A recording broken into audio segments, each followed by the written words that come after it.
I did it. Great.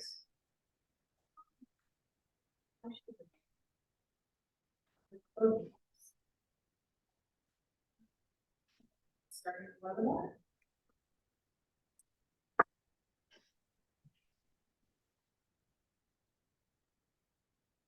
Hey everybody, welcome back. Hope you enjoyed your few minute break if you were just joining us on our very high level MSO conversation. We're going to dive deeper. We've got a paid media specific multi-location acquisition strategies conversation with our media supervisor, Ryan Dobrin.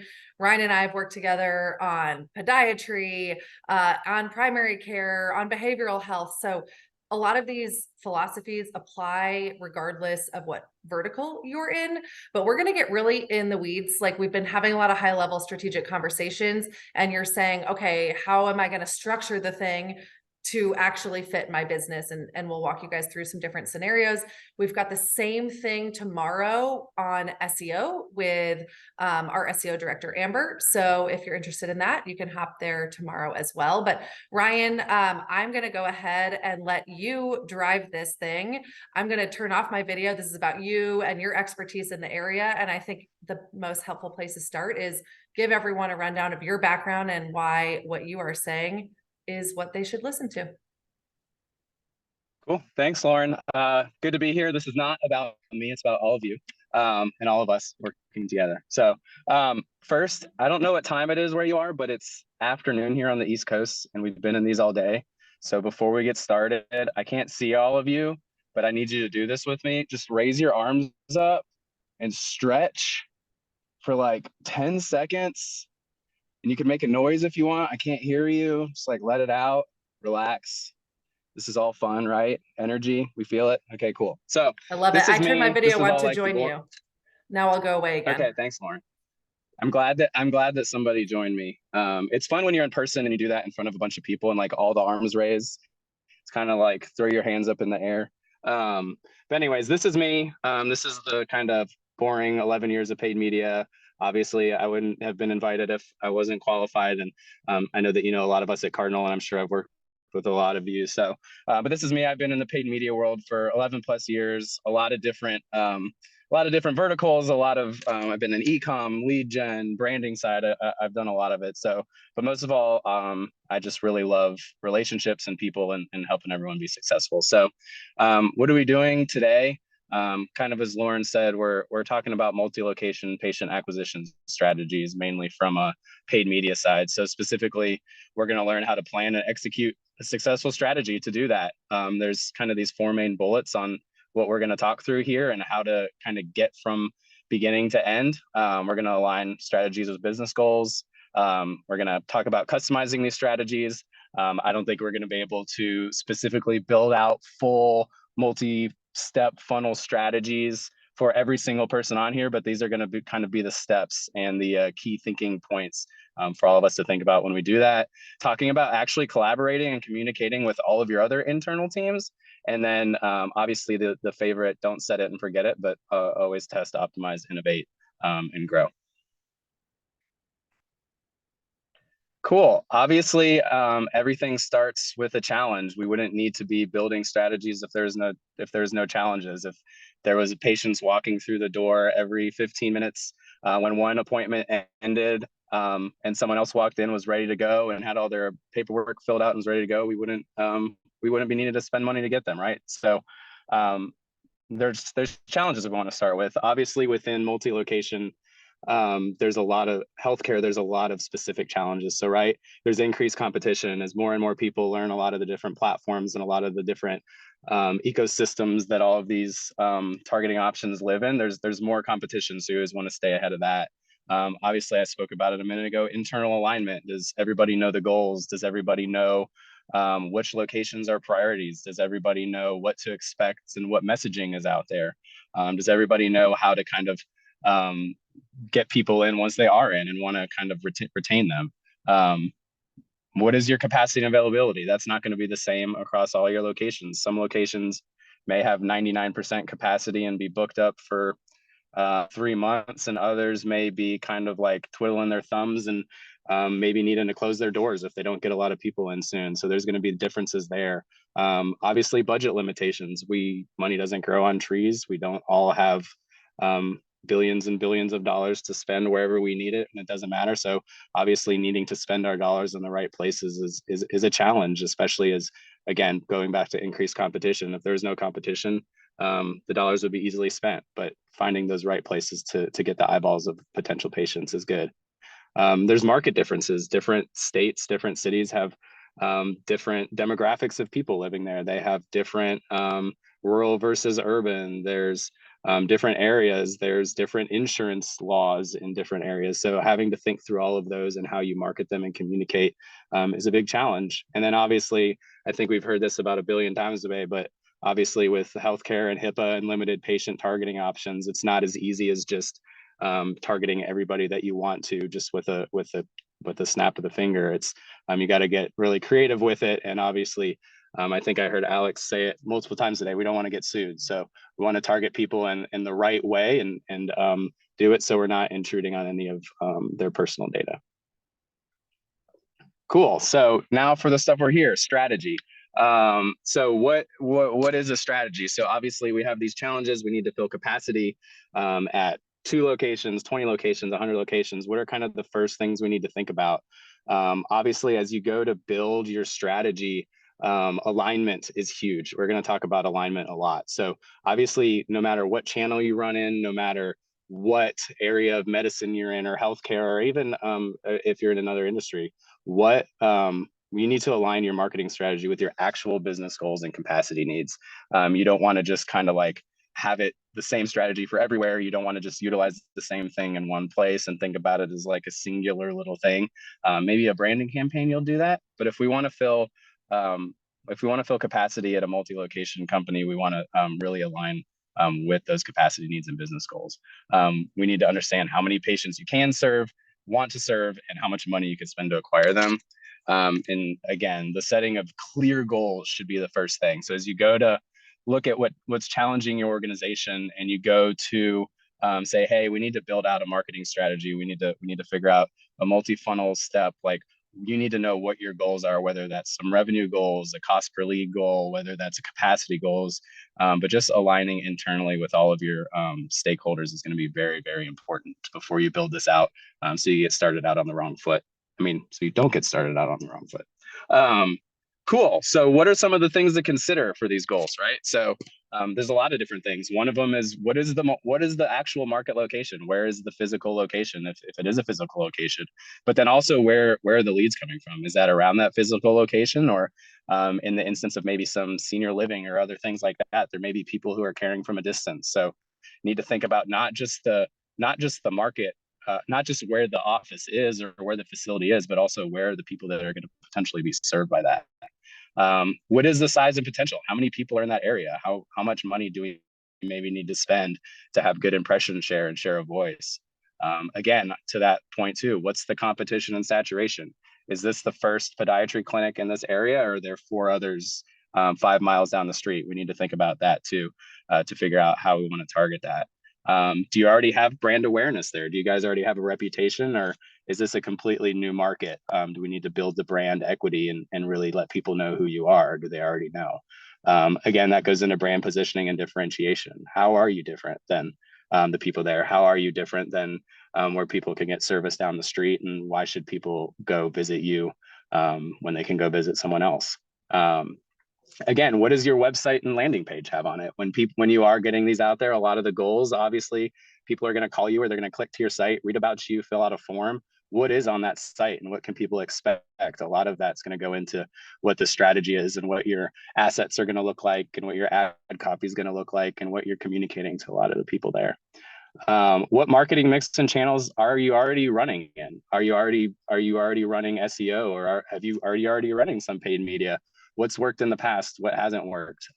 So thinking about your whole marketing strategy as a whole. I know a lot of you, as you're going to look at agencies or looking at filling a lot of capacity or growing or adding 24 new de novos next year, you're probably already doing some marketing. So think about what you're already doing and maybe not reinventing the wheel all the time. And then again, what is your marketing budget and what's your ROI goals? That's a big thing to think about too. As you consider all of those things and you do set your goals, we're talking about a lot of locations here, right? We're not talking about, hey, I'm just wanting to land people on one location, or I'm just wanting to get leads for some online service. Like a lot, I mean, that does apply to a lot of this, but a lot of what we're talking about is a lot of different locations. And a lot of the ways that we look at paid media and what you want to do is you want to be able to segment out all of your campaigns and your accounts, right?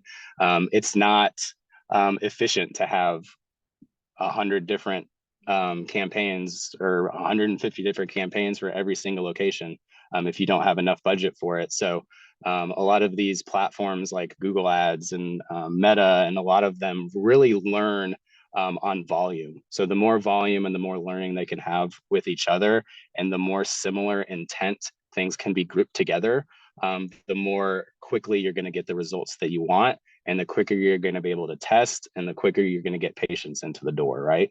So what are some of the different ways that we can segment these? Or a lot of you, if you've worked with me or worked with our team in the past, you hear about tiers. Like, how do we tier out a lot of these different different location groupings or cohorts? Geography is always kind of going to be at the top of it. That's an easy way to do it, just because the main kind of setting in a lot of these campaigns is what area do you want to target, whether that's a radius around a specific location, whether that's a whole state, whether that's a whole city, whatever it is. Geography is usually kind of the first thing you think about. I mean, multi-location locations in it, geography is a big part of that. Other ways you can kind of segment it out are revenue and profitability. What are some of the highest revenue locations or the highest profitable locations versus what are some of the ones that have the lowest revenue and the most needs? So based on revenue and profitability needs and performance is a good way to kind of tier it out. Maybe you call that like focus or priority communities, or just kind of like champion communities is another one that we hear a lot there. A lot of it is market share and competition. We have a lot where it's like, hey, these are ones where we are the only people in the area. So we obviously are going to have a lot of different targeting needs, a lot of different budget needs than other ones where it's going to be super, super competitive. So we want them to kind of learn alongside similar and like locations. Service mix. You may have some locations that offer all of your services and some locations that only offers a few of them. You may have one, again, back to kind of senior living. You may have one that's like, hey, this is a memory care only facility. And maybe you have one down the street that doesn't have any service for that at all. So it's going to be really difficult to kind of target the same people within that. So you kind of want to segment that out there. Again, growth rate and needs, that's one of what that kind of goes back to the revenue and profitability too. How many people, like what are these ones that I kind of talked about at the beginning? Are these ones that have 5% capacity and need to grow substantially? Or are these ones that we just like kind of always want to have on and maintain it just so they're getting some coverage, but doesn't necessarily need kind of a big bunch of the budget. And then patient demographics, another way, obviously, I know targeting is really limited and there's a lot of compliance that we have to have, but if you kind of know your area or you know what your patient needs are there, you can segment it out by that, whether that's income level or age, or especially when you talk about insurance, those are good ones to think about as well. I do see some questions coming in, and I don't know, Lauren, if you wanted me to answer some of these now, I'm happy to do that, but I know we're doing some of these at the end as well. Feel free to grab them if they're relevant to the conversation, whatever works best. Cool. I'm going to answer the couple that have come in. How often are you updating capacity data? How close? So see, that's where you have to find a good balance. Obviously, like, it's awesome to know even like daily capacity data or daily needs. But one of the things in these platforms, and as you know, kind of how a lot of these campaigns and accounts and different platforms work, is you don't want to change too much too often. So while it's good to know a lot of that, we like to look at stuff maybe weekly or monthly to make big major changes. But as far as updating data kind of in our system or in our dashboards and our reporting, we do a lot of that daily. But again, when to kind of make, I mean, there's always caveats to it, but when to kind of make big changes based on the capacity data, I would say no more often than like monthly, maybe a couple weeks if it's a really tight campaign.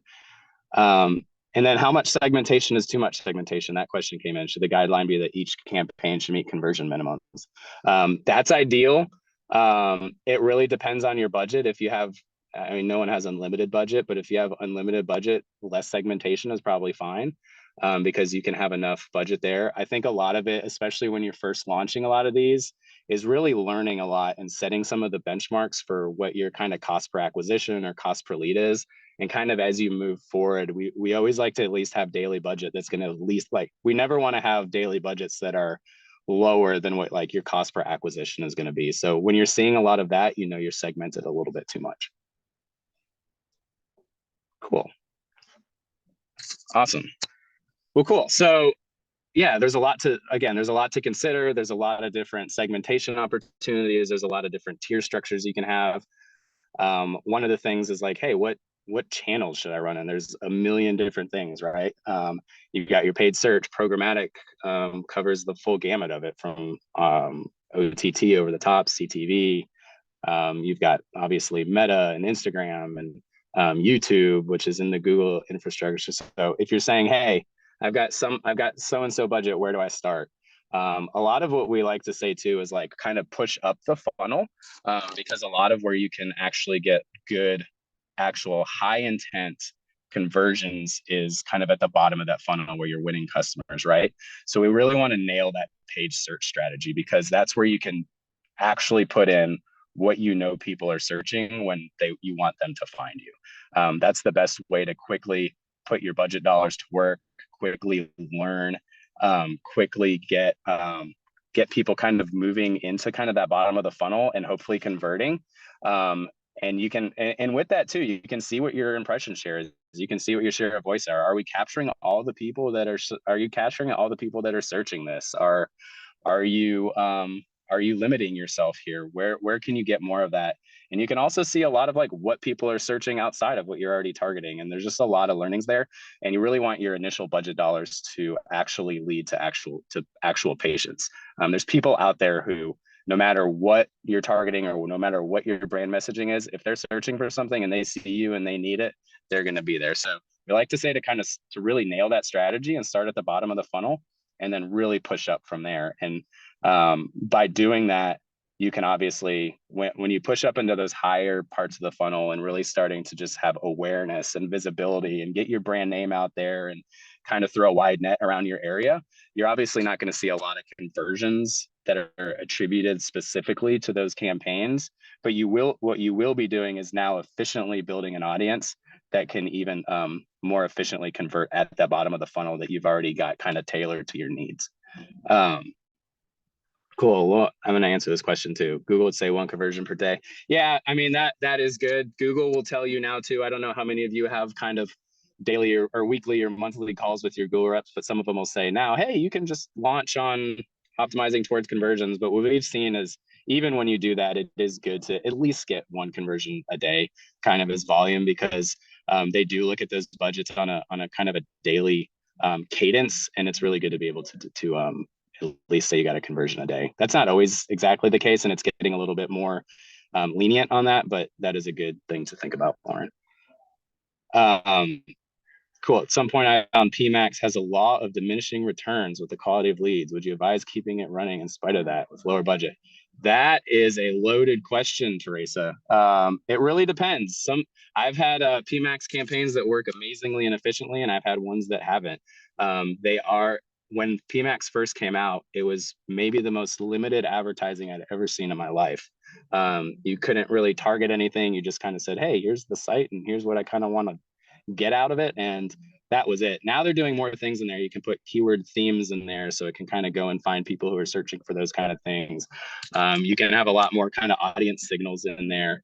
You're still limited on kind of your negative keywords. You still kind of have to send that to your Google team. But I would say it really depends. I would test PMax.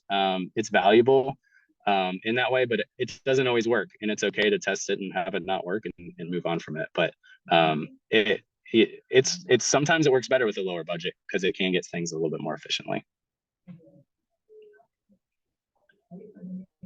Cool. So a little higher level here too. So I started to kind of type out all these strategy examples, and I was going to actually build some marketing strategies that were kind of like Acme Corporation and go from there. And then I realized it would be very long and very, very boring. So I just kind of wanted to give like like kind of the three main things that we see, and kind of where to start and what to really think about. One of them obviously is your legacy markets and services. So, hey, we've had a location in this area for a very long time. This office has been here for 37 years. We've never really done a lot of marketing with it. We maybe have we maybe have a new doctor there, or maybe, hey, we're really starting to need a little bit more capacity there. What do you do there? So that's really one where start with the solution, the service, condition-based service searches. A lot of people maybe already know your brand name, so you don't necessarily need to build up a lot of brand equity, but maybe start kind of getting yourself back up there as people are starting to search for these things, because maybe a little more competition has entered the market, or maybe you just want to start showing up and seeing what it would cost to get those people in there. And then again, maybe expand into other channels to get that max share of voice. And as you're hitting some of those diminishing returns at the bottom of the funnel, maybe start doing a little bit wider net there. De novos is a big one too, like completely new areas there, right? You're going to really want to create brand awareness.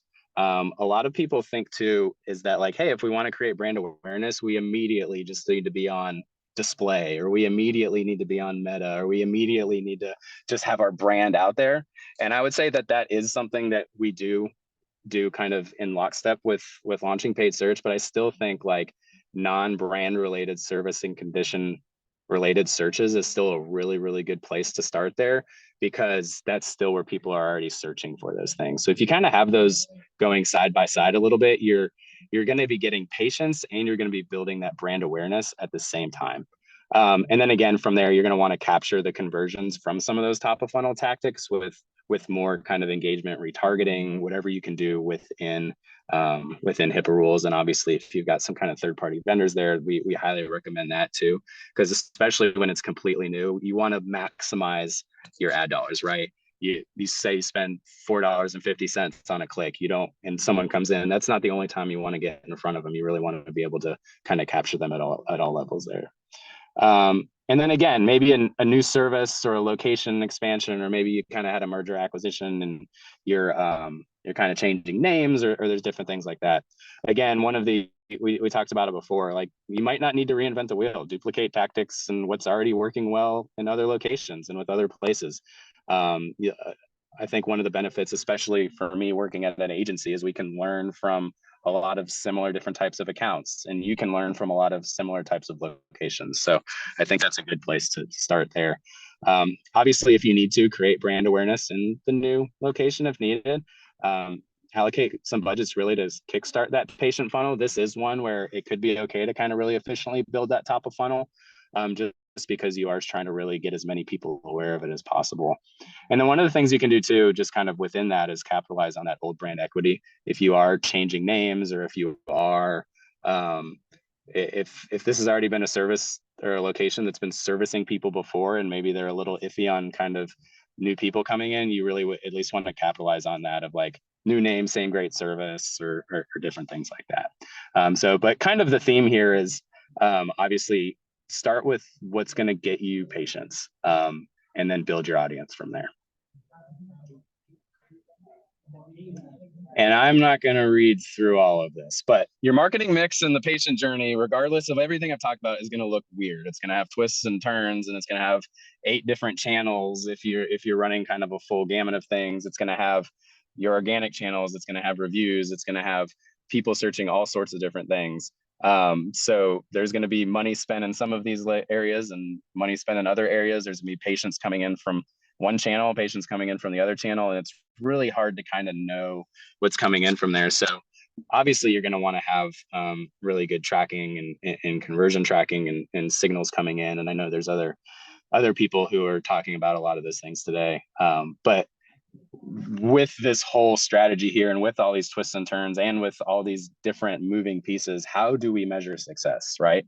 That's the most important thing. We don't want to just say, hey, we think we're getting a lot of patients and our offices seem busy or don't seem busy. How are we measuring this? So Obviously, the long-term goal is to find the right mix of channels and the best use of the budget to hit those business goals we talked about at the beginning of this presentation, right?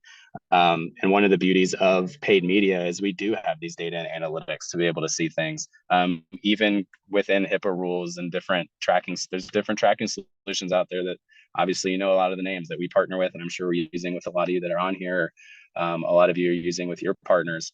There are ways to see this, and the more insights you have, the better. So obviously, step one, I can't hammer this in enough, and I'm sure you've heard this on a lot of other sessions, is set and align on your goals and success metrics, right? So before you spend money on things and try to get patients, know what those goals are, so you know what's coming in. Obviously, implement tracking analytics so you can have a view into what that budget is doing for you. And then once you do that, obviously test different strategies, test different channels, different messaging, different targeting options, depending on what platform it is. It could be bidding strategies, or it could be different audience signals, or it could be different ad creative. It could be anything there. And what you always want to be doing too is evaluating and analyzing these results across the whole patient journey.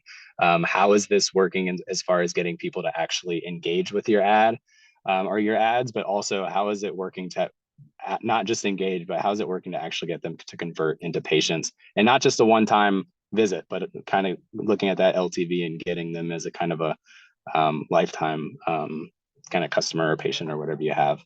And then again, continue what works. If something's working, you don't necessarily want to you don't want to abandon it. Continue what's working and maybe test it again against some other some other tactics, but continue what works, and then what's not working, test it again, and then kind of start that process over again as you need. But I would say that this was kind of a quick slide, but this is I don't want to skim over how important the actual test, like ongoing testing is. As you are looking at these success metrics and evaluating, like what does measure success? So I kind of separated this for useful KPIs, right? So first, obviously, what are the useful KPIs to actually measure success?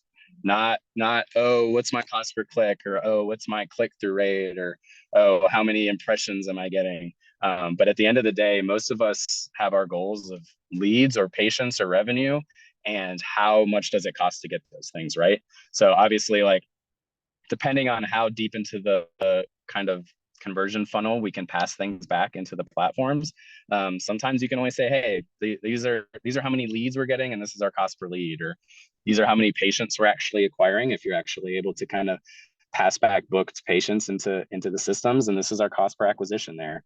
Or kind of a lot too is like, hey, what's the actual revenue and return on investment here? I would say that's the most ideal setup, is to be able to know that. And then obviously there's always kind of like, what are assisted conversions? Like, how much are kind of those higher funnel tactics kind of lending to your success in the bottom of the funnel? And then in the instances where you are kind of really trying to get your brand name out there, I would say brand lift is a really useful KPI to measure success, because that's really showing how many people kind of recognize your brand after seeing your ads. Cool. And then cool. So again, we have a lot of times where it's like, hey, we don't want to not look at all the other metrics, right? So, but I would say a lot of these other metrics are not necessarily to measure success, but to measure opportunity, right? The KPIs to measure success, I would say, are also KPIs to measure opportunity, but these specifically also. Looking at conversion rate, do you have a really low conversion rate? Or do you have a really high conversion rate in areas? Is there more opportunity to expand there? Impression share is something you'll see a lot, especially in paid search. Like, how often are you showing up within this area for the specific people and things that you're targeting? A lot of times you guys will see really low numbers there. It's, hey, we have a 12% impression share here, but our efficiency is really good. We can, if we just add more budget here, it looks like we can get more patients. Or what's your impression share loss to rank? Maybe we're not giving enough budget to it, or maybe our ad quality is really low, or maybe our CPA targets are too low and are really limiting us. What is the opportunity there? Again, clicks and impressions, if you're just not getting a lot of them, or you're getting too many of them in areas, there's opportunity to do different things there. Click-through rate or view rate, obviously, if it's lower than kind of some of the benchmarks, or it's starting to drop, it may be time to kind of refresh your ad copy or refresh your creative. And again, same kind of thing with cost per click. What's the opportunity there? Is your cost per click going way up somewhere? Is there more competition entering the market? Is it getting more expensive to be really competitive there? That's a good way. That's another good metric to kind of look at to measure your opportunity in a specific area in your multi-location strategy. Cool. So operations alignment, right? So you're spending all this money, you're getting patients really interested, you're getting them into your offices, you're doing a lot of these things, right? You want to make sure that you can obviously intake them, service them, and have them come back, right? So really, really good collaborations with every internal team, especially operations, is going to be really, really important here. Again, I said I would say alignment a lot. I can't say alignment enough. Alignment, alignment, alignment. You need to be aligned. Do people know that do people internally know that you're spending these dollars in these areas to get people in? Are they prepared to take them in? And are they prepared to service them and kind of have them come back, right? So what that kind of looks like, capacity planning and scheduling, that's kind of the first thing we talked about, right? Like, what are the needs here? Like, do we need to fill a lot of capacity, and how far out do we need to fill it? What is our service delivery and quality? Are we giving them what they promise? We say a lot of things in our ads that talk about how awesome we are and how you're gonna fix your and you're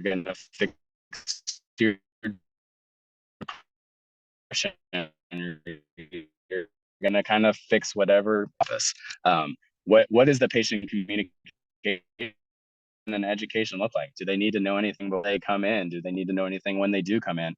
What are they going to get when they come in there? A lot of times, I don't know about you, but like whenever I go to a doctor, no matter what type of doctor it is, whether it's the dentist or the therapist or whatever it is, there's a little bit of anxiety, right? So you want to make sure that they don't cancel when they come in, and they have the right communication to be able to do that.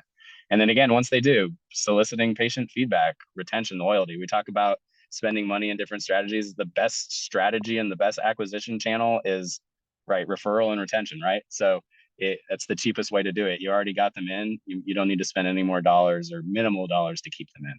And I think that that's really important to align kind of operationally and across your whole organization there. Cool. Let's see, a couple of questions. I'm going to just wrap up here and then I'll start answering all these questions too. Cool. So this is kind of the same slide at the beginning.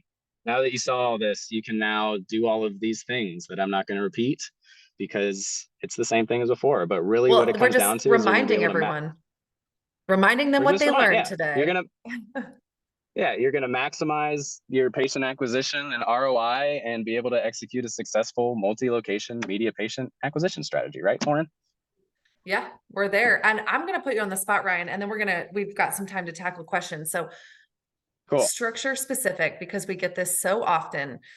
I'm going to throw out an example. Let's say we've got a multi-location business. We've done this discovery, and their objectives as a business is truly based on maximizing the capacity provider schedules by clinic, right? So we know like geography, location is going to be like the number one dimension that we need to plan against. And then within that, they've got half of their clinics can offer all services and half of them are super specialized. Like, bring us down to the actual tactics. What are you putting at the campaign level? What are you putting at the ad group level? Let's kind of set budget aside for now. Like just to tie it all in a nice bow, like with how you think about it.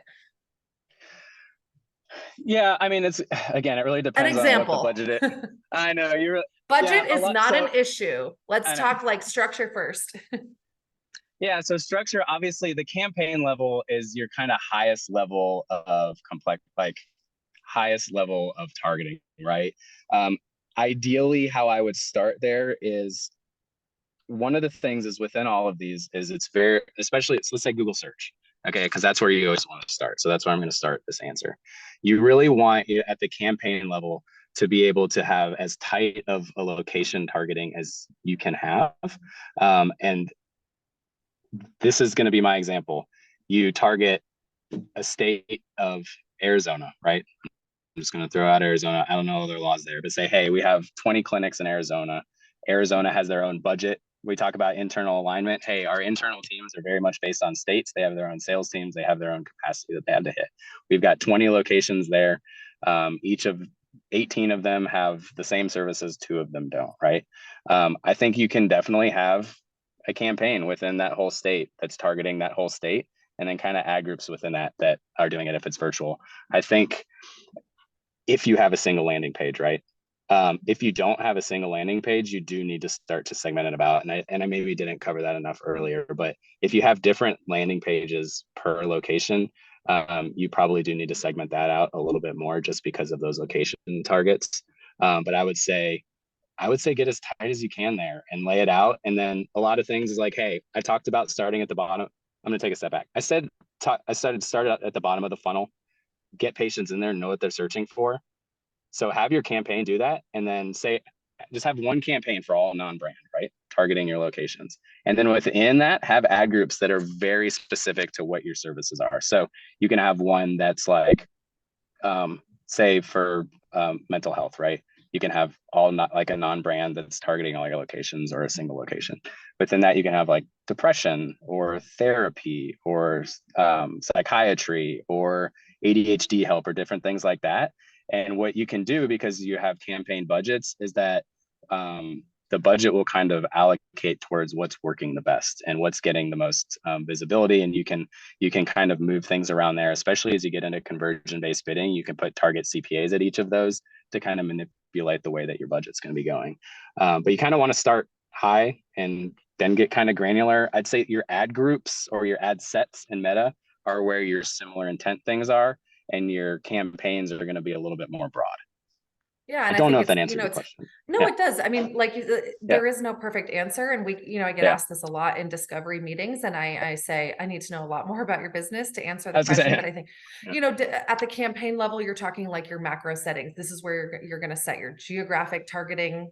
Yeah. This is where you're going to set your budgets, things like that. So Yep. if you need to control geography, if you need to control budgeting, have different conversion actions, campaigns, ad groups is where you can segment out messaging. You can send traffic Keywords, to different ads. places, Yep. control Yep. intent levels. So Yep. think about Yep. it kind of in those buckets, and then Yep. utilize those as levers to orient around what your business needs. And I mean, let's say you have a service that's virtually offered in the entire country, and the actual thing that you're trying to control is which services people come in on. Okay, that's Yep. my campaign level then, right? And then my ad groups within that maybe are, nuances to that service, or maybe I don't even need it. Like, don't overcomplicate it either. Yeah. So I think We've got, just to kind of bring some real life situations here in the conversation. Yep, that makes sense. All right, let's get a couple Cool. questions. So you talked a little bit about assisted conversions, and a few people were interested in knowing a little bit more about that. Any thoughts, Ryan? I mean, I know like in certain channels, like you've got in platform assists, like you can see kind of if Google Ads is assisting itself, and you can use things like Mixpanel to look at assist across conversion types. But what do you think is like the most effective way, and how much weight do you place on assisted conversions? Yeah, so it depends. We look at it, and again, it depends on the complexity of your attribution or your tracking or what you're actually using to do that. But there's kind of two different sides to that. If it's within the same platform and you know exactly that platform is assisting in a conversion, it typically doesn't kind of duplicate itself, or it doesn't double count a little bit. And I would put a lot of weight on those. Because again, it's not necessarily that they wouldn't have converted if they didn't see it, but they did see or click on your ad or view it or something like that. And they know within that platform they converted from that. A lot of times we talk to clients, we're running like display or native or different programmatic channels. And you see that like, hey, we had 100 conversions last month, but like 6 of them were click conversions and 94 of them were view through conversions. You're going to hear that a lot.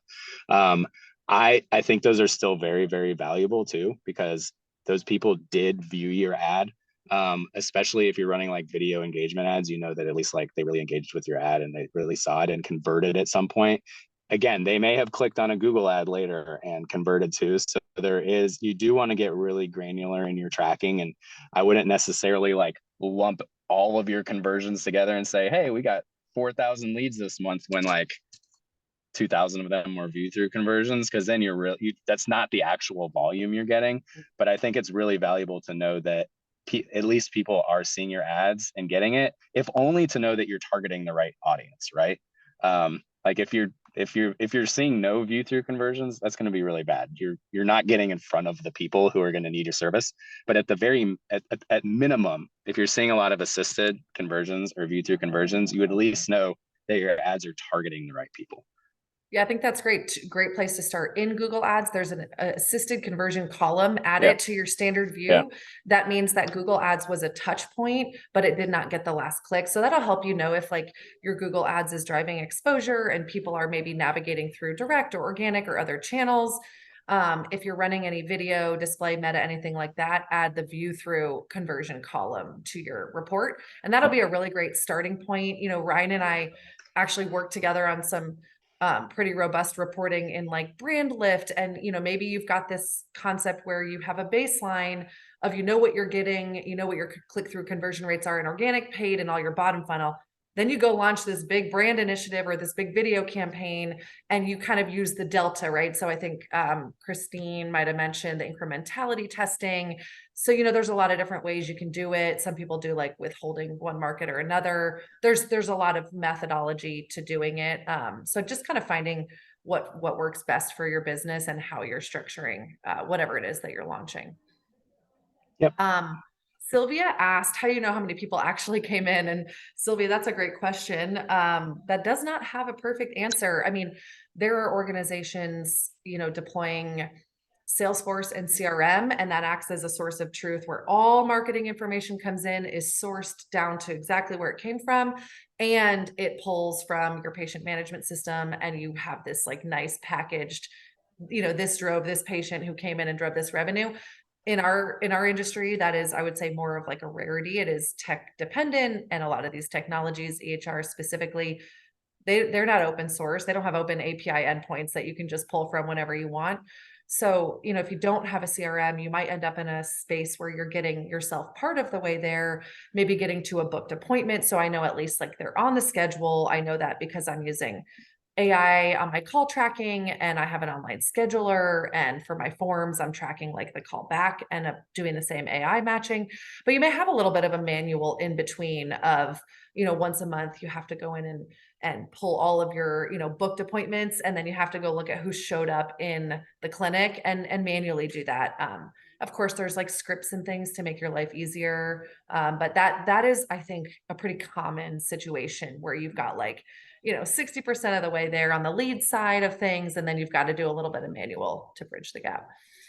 I know, yeah, Perfect. Teresa just mentioned that there is, Teresa just gave a perfect example. I think if you are rolling out something like Salesforce, or a CRM, you can get the bidirectional setup. So that is going to be the best way to know. And those are multi-month, sometimes multi-year deployments. So, you know, give yourself some grace if you're just at the starting side of that. Yeah, I'd say one of the things that you always hear too, and obviously with all the laws around it, one of the things about Google and Meta and all these platforms is like, oh, they know too much about me, or they can track everything. And I would kind of turn that on its head and say that's part of the beauty of it. And that allows you to kind of like, there's integrations for everything, right? Whether it's a direct integration or using something like Zapier to go in between, but whatever it is, there's integrations for you to be able to fill that if you do deploy the right things, just depending on those channels. So being able to see that throughout and have that internal alignment from all kind of parts of the organization to see that, what you said, Lauren, is perfect. So that's yeah. I know we're at time, guys. cool. There was a few questions in the chat. We are logging all the chats, so we'll be able to follow up with you guys if we didn't get to your question. So don't worry, we'll shoot you a note and make sure you get a good answer. I'm going to close us out for this session. We've got one more session for the day with our VP of Owned and Earned Media, on Rob, on SEO strategies. So if you've got time for one more, join us. Head back to the lobby. That's where you can find the link to join. Ryan, thank you so much. We really appreciate it. Arms up. Stretch Arms it out. Up, breathe one more time. There we go. Energy, one more. Rob's awesome. Tell him release. I say hey. I will. Thank you all for joining. We'll see you at the next session. Yeah.